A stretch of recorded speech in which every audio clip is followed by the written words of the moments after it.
Bonjour à tous, aujourd'hui on est dans une nouvelle émission Géopolitis. Nous allons voir l'information circule en continu sur tous les écrans, réseaux sociaux, plateformes vidéo, messagerie privée. Des vidéos filmées par des citoyens ou des influenceurs peuvent devenir virales. Des vidéos filmées par des citoyens ou des influenceurs peuvent devenir virales avant même d'être reprises par des médias traditionnels. Alors la question qui nous intéresse est, à l'heure d'Internet, sommes-nous tous journalistes ? Autrement dit, le journalisme est-il devenu accessible à tous ? Ou reste-t-il un métier fondé sur des règles, une déontologie et des responsabilités précises ? Nous allons explorer cette question avec nos invités, deux universitaires spécialistes des médias, un journaliste numérique et un influenceur. Bonjour, je suis Ariana Leger et je suis spécialiste universitaire en communication à la Sorbonne. Et Internet a profondément transformé la manière dont l'information circule. Avant, l'information était verticale. Quelques médias détenaient les moyens de production et de diffusion. Et les journalistes jouaient un rôle central de filtrage, de hiérarchisation et de contextualisation des faits. Ce modèle, appelé gatekeeping, garantissait que le public avait accès à des informations vérifiées et ordonnées. Aujourd'hui, ce modèle est remis en cause par la circulation horizontale de l'information. Et donc, chacun peut publier et partager. Cela a des avantages évidents, car les voix sont minoritaires, les témoins directs, les contre-discours peuvent enfin être entendus. Mais cela a aussi un revers, dont tout circule au même niveau, qu'il s'agisse d'une rumeur ou d'une enquête journalistique. La visibilité et l'impact ne dépendent plus de la fiabilité, mais souvent de la viralité ou de l'émotion de suscite un contenu. Donc, aujourd'hui, nous accueillons le célèbre Hugo Décrypte, qui est aujourd'hui avec nous. Donc, Hugo Décrypte, avez-vous quelque chose à ajouter ? Alors bonjour, oui exactement, quand je regarde l'actualité sur les réseaux, je vois des témoignages bruts et des vidéos instantanées qui circulent très vite. Ces contenus sont précieux pour comprendre ce qui se passe sur le terrain, mais ils n'expliquent pas le contexte, ne recoupent pas les sources et ne permettent surtout pas de distinguer ce qui est exact de ce qui est partiel ou trompeur. Dans mon travail, je m'efforce donc de mettre ces éléments en perspective, de montrer pourquoi un événement est important et de rappeler les limites de l'information brute. Cela ne veut bien évidemment pas dire que tout est faux, mais tout simplement que le public a besoin d'un regard critique pour comprendre réellement tout ce qui se passe. Bonjour, merci. Alors, je m'appelle Arthur, je suis journaliste et en tant que travailleur pour Le Monde, je trouve que le rôle du journaliste reste central dans ce nouveau paysage. Même si son monopole sur la diffusion d'informations a disparu, je trouve que sa fonction de médiation est toujours indispensable.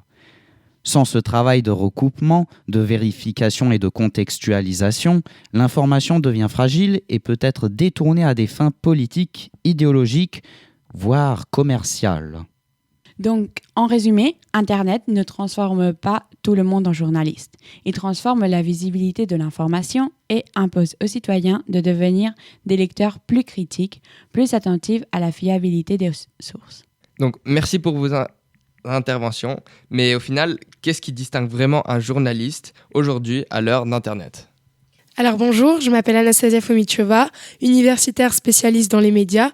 Donc, suite à cette question, je vais vous répondre. Le journalisme repose sur des normes et des pratiques précises, la vérification des ressources, le recoupement des informations, la pluralité des points de vue, les responsabilités légales et éthiques. Et ce n'est pas simplement diffuser un message ou partager un fait brut. Être journaliste, ça implique de comprendre l'impact social et politique de ce que l'on publie, de résister à la tentation de publier rapidement pour obtenir de la visibilité, et donc du coup créer des fake news, et de résister à la tentation justement de respecter ces règles déontologiques. Ces exigences sont d'autant plus importantes sur Internet, où l'information circule instantanément et sans hiérarchie. Dans la pratique, cela veut dire que même lorsqu'on utilise les réseaux sociaux pour toucher un public large, il faut expliquer, contextualiser et mettre en perspective.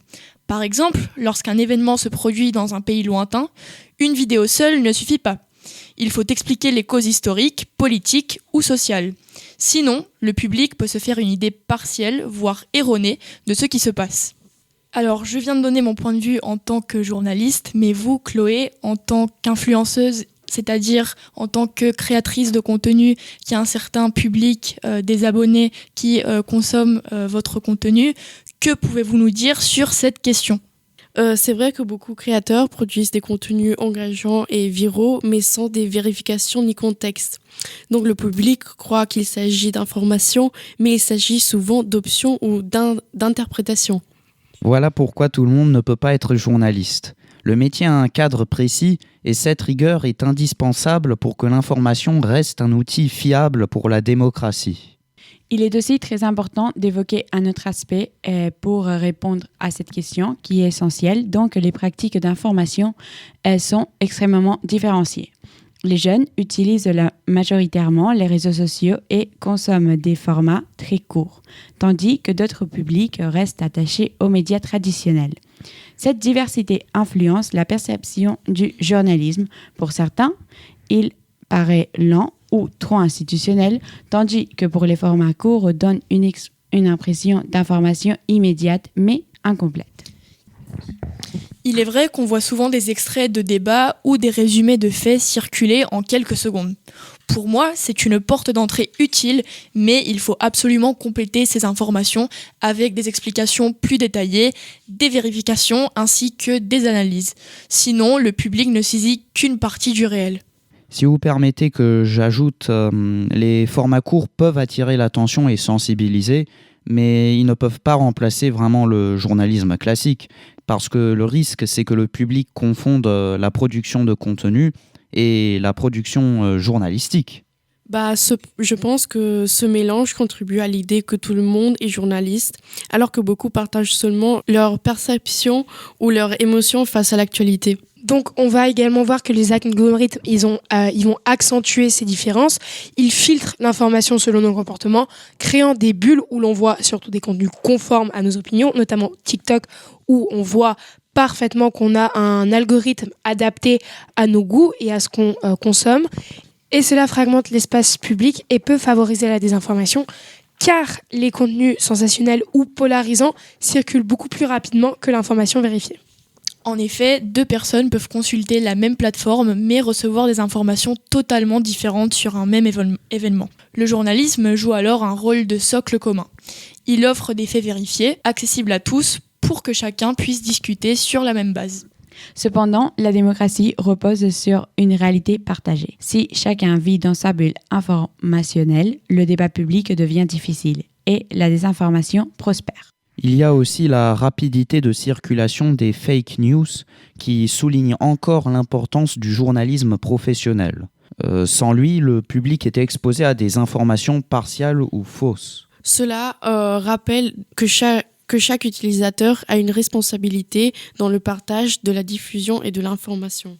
Les plateformes modèrent les contenus, parfois pour limiter la haine ou la désinformation, mais elles prennent justement ces décisions sans contrôle démocratique, ce qui va poser la question du pouvoir sur l'information et de qui prend justement ces décisions. Donc même si on est tous producteurs d'informations, la visibilité va dépendre de règles invisibles. Cela montre que le journalisme, avec sa transparence et sa déontologie, reste un repère fiable pour le public. Donc la question « tous journalistes » dépasse la production des contenus, car elle touche au contrôle de l'information et à son accès. Donc non, nous ne sommes pas tous journalistes, mais Internet transforme notre rapport à l'information. Nous sommes tous exposés et devons développer un esprit critique. Le journalisme, il reste également un métier indispensable pour garantir la fiabilité et la pluralité des informations et donc le bon fonctionnement de la démocratie. Donc finalement, Internet ne fait pas de nous tous des journalistes, mais il nous oblige à comprendre ce qu'est une information fiable et à vérifier avant de partager. Le journalisme garantit une information commune, vérifiée et contextualisée. La vraie question n'est pas qui est journaliste, mais qui fait un travail journalistique responsable. À l'heure d'Internet, nous ne sommes pas tous journalistes, mais nous sommes tous producteurs, diffuseurs et consommateurs d'informations, et responsables de sa circulation. Le journalisme reste un pilier essentiel de la démocratie, garant de vérification, de pluralité et de fiabilité. La question n'est pas si tout le monde est journaliste, mais si chacun sait reconnaître et valoriser le vrai journalisme.